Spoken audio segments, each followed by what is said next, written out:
तो अभी हम स्टोरी रीड करेंगे। आप अपनी बुक ले सकते हो साथ में, और आपको ये जो टेक्स्ट है वो रीड करना है। ठीक है, ये वाला जो पेज है आप इसको रीड करेंगे, और साथ में आप देख सकते हो कुछ वर्ड्स के मीनिंग दिए गए हैं। आप उनकी हेल्प से इसको समझने की कोशिश करेंगे, और मैं आपको बता रही हूँ कि इस पेज में क्या बताया गया है। ठीक है, सबसे पहले रामनाथ। रामनाथ जो है इस स्टोरी का मेन कैरेक्टर है। उसको लगता है कि कोई मैजिक पोशन है जिसकी हेल्प से वो चीजों को गोल्ड में बदल सकता है।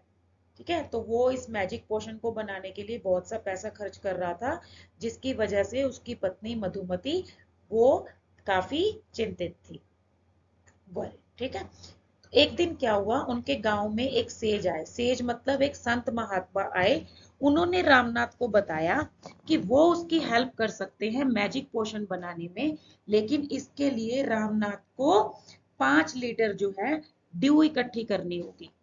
ठीक है, ड्यू आपको पता है ना कि पानी की छोटी छोटी बूंदें, तो उससे उसको 5 लीटर जो ड्यू है वो इकट्ठी करनी है। तो अब रामनाथ को तो ड्यू कलेक्ट करनी ही थी। क्यों? क्योंकि उसको तो मैजिक पोशन बनाना है। लेकिन फिर भी रामनाथ को टेंशन हो गई। क्यों? क्योंकि ड्यू कलेक्ट करना बहुत ही मुश्किल काम था, और इस काम में बहुत टाइम लगने वाला था, है ना। तो फिर उसने जब संत से बात की तो उन्होंने उसको क्या एडवाइस किया, उन्होंने उसको कहा कि तुम बहुत सारे बनाना प्लांट्स लगाओ और उनकी केयर खुद करो, उनका उनका ध्यान रखो, और उनमें से आप जो है ड्यू कलेक्ट करो। ठीक है, तो रामनाथ जो है अब ये काम करना स्टार्ट कर देता है। तो ये जो है स्टोरी का फर्स्ट पार्ट है। ठीक है, तो इस फर्स्ट पार्ट में हमने क्या देखा। फर्स्ट जो आपका क्वेश्चन है, व्हाट डिड रामनाथ बिलीव, कि रामनाथ को क्या लगता था। तो रामनाथ को क्या लगता था कि एक मैजिक पोशन है जिसकी हेल्प से वो सब चीजों को गोल्ड में चेंज कर सकता है। ठीक है, how did the says help Ramnath, इसका मतलब है कि रामनाथ की हेल्प जो है वो सेज ने कैसे की। तो सेज ने उसको बताया कि वो उसकी हेल्प करेंगे, लेकिन उसको 5 लीटर ड्यू कलेक्ट करनी पड़ेगी। उसके बाद है, do you think Ramnath will be able to collect the due, give a reason. तो आपको यहाँ पे बताना है कि आपको क्या लगता है कि रामनाथ ड्यू कलेक्ट कर पाएगा या नहीं। ठीक है, आप यस कहोगे तो आपको यस के सपोर्ट में आंसर करना है। अगर आप नो कहते हो तो आपको नो का रीजन बताना है। ठीक है, अगर आप कहते हो कि हाँ वो कलेक्ट कर पाएगा, तो आप ये कह सकते हो साथ में कि दुनिया में कोई भी काम इम्पॉसिबल नहीं है, हालांकि इसमें टाइम लगेगा, लेकिन वो कलेक्ट कर पाएगा। और अगर आप कहते हो कि नो, तो आप कहोगे कि नहीं, वो नहीं कलेक्ट कर पाएगा, क्योंकि ये बहुत ही मुश्किल काम है और इसमें बहुत समय लगेगा। ठीक है, but remember you are to answer in English only. Okay, यहां से स्टोरी का दूसरा पार्ट स्टार्ट हो जाता है। आप पिक्चर में भी देख सकते हो कि ये जो रामनाथ है इसने काफी सारे बनाना प्लांट्स लगाए हैं, और बहुत अच्छा जो है ये मेहनत कर रहा है। सो अभी जैसा सेज ने कहा, रामनाथ ने बिल्कुल वैसा ही किया। उसने बहुत सारे बनाना प्लांट्स लगाए और उनकी केयर की, उनका पूरा ध्यान रखा। और उसकी जो पत्नी है मधुमती, उसने भी उसकी हेल्प की। और वो क्या करते थे, जो भी बनाना क्रॉप उगती थी, मतलब जो फसल आती थी, उसको मार्केट में बेचते थे, बाजार में, और बहुत सा पैसा कमा रहे थे। लेकिन रामनाथ ड्यू कलेक्ट करने में लगा हुआ था, और उसको 6 साल लगे। आफ्टर 6 इयर्स, 6 साल के बाद फाइनली उसने 5 लीटर जो ड्यू है वो कलेक्ट कर ली थी। ठीक है, अभी नेक्स्ट क्या हुआ, जब उसने 5 लीटर ड्यू कलेक्ट कर ली, तो अब वो सेज के पास गया कि मुझे जो है मैजिक पोशन बना के दो। तो जो द सेज हैं, जो सेज थे, वो उन्होंने स्माइल किया और एक मंत्र पढ़ा। लेकिन जैसे ही रामनाथ ने स्प्रिंकल, स्प्रिंकल मतलब होता है छिड़कना, जो मैजिक पोशन है उसको एक वेसल पे छिड़का, ऐसे पानी के छींटे डाले, कुछ नहीं हुआ। ठीक है, वो गोल्ड में चेंज नहीं हुआ। तो ये देखकर रामनाथ को गुस्सा आ गया। क्यों? क्योंकि उसको लगा कि जो सेज है उसने उसके साथ चीटिंग की है, और उसने अपनी लाइफ के 6 साल खराब कर दिए हैं ड्यू कलेक्ट करने में।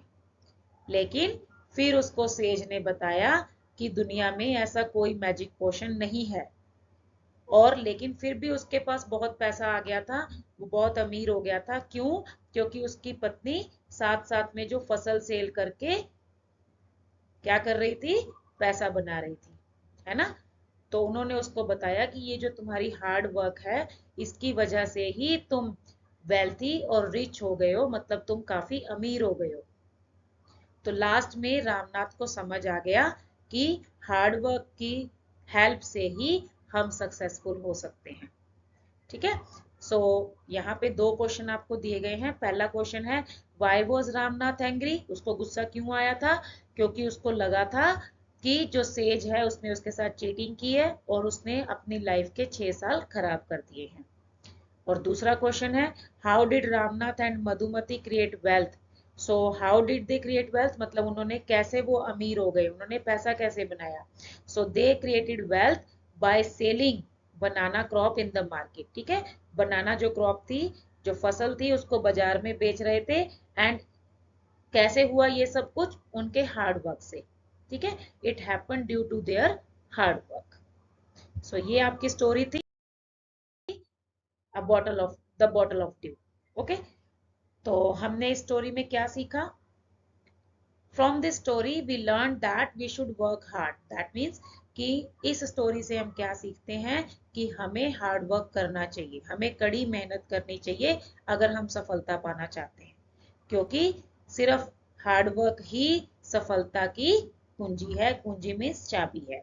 ठीक है, सक्सेस के लिए कोई शॉर्टकट नहीं है। यहाँ पे मैंने आपको एक एडिशनल एक्टिविटी बताई है जो कि आपकी स्पीकिंग स्किल के लिए है। आप क्या करेंगे, अपने पेरेंट्स से या ग्रैंड पेरेंट्स से एक फोक टेल आप सुन सकते हो आपकी मदर टंग में, और फिर आप उसको इंग्लिश में ट्रांसलेट करके अपनी क्लास में अपने टीचर की हेल्प से सुना सकते हो। ठीक है, इससे क्या होगा, आपकी English. So it's time to test our knowledge, मतलब हमने क्या सीखा? First of all, what did Ramnath believe, Ramnath को क्या लगता था? रामनाथ को लगता था कि एक मैजिक पोशन है, ठीक है, और वो उसको बना सकता है। Next is what did the sage ask Ramnath to do, sage ने रामनाथ को क्या करने के लिए कहा? उन्होंने उसको 5 लीटर ड्यू कलेक्ट करने के लिए कहा। How many years did it take Ramnath to collect the due, उसको कितने साल लग गए? 6 साल, 6 years।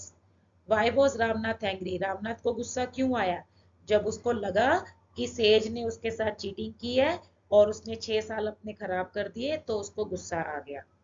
How did Ramnath become wealthy, Ramnath अमीर कैसे हो गया था? अपनी मेहनत की वजह से, और बनाना क्रॉप जो है वो बाजार में बेचने से उसके पास पैसा आ गया था और वो अमीर हो गया था। What lesson did Ramnath learn, Ramnath ने क्या सीखा? रामनाथ ने ये सीखा कि जो कड़ी मेहनत है उसी से सफलता पाई जा सकती है। What is a forktail, forktail क्या होता है? फोकटेल इज अ स्टोरी, मतलब एक ऐसी स्टोरी होती है जो कि एक जनरेशन से दूसरी जनरेशन को सुनाई जाती है। ठीक है, तो ये कुछ क्वेश्चंस हैं, इनको आप सबको सीखना है और इंग्लिश में सीखना है, हिंदी में नहीं। ठीक है, यहाँ पे मैंने एक छोटा सा होम असाइनमेंट क्रिएट किया है। आपको क्या करना है, जो बुक में एक्सरसाइज दी हुई है वो सॉल्व करनी है। ठीक है, आप खुद से सॉल्व करेंगे। अगर आपको कोई हेल्प की ज़रूरत है तो आप मेरी जो दूसरी वीडियो है जिसमें मैंने बॉटल ऑफ ड्यू का बुक एक्सरसाइज का सॉल्यूशन प्रोवाइड करवाया है, आप वो वीडियो भी देख सकते हो। ठीक है, वहां से भी हेल्प ले सकते हो। उम्मीद करती हूँ कि आपको ये वीडियो अच्छी लगी होगी और आपने ज़रूर कुछ अच्छा सीखा होगा। अगर आपको वीडियो अच्छी लगी तो आप लोग लाइक कर देना, शेयर कर देना अपने फ्रेंड्स के साथ, ताकि वो भी समझ पाएं इस स्टोरी को, इस चैप्टर को। ठीक है, सो ठीक है, थैंक यू बच्चों, मिलते हैं नई वीडियो के साथ मेरे यूट्यूब चैनल पे। ठीक है, बाय, थैंक यू।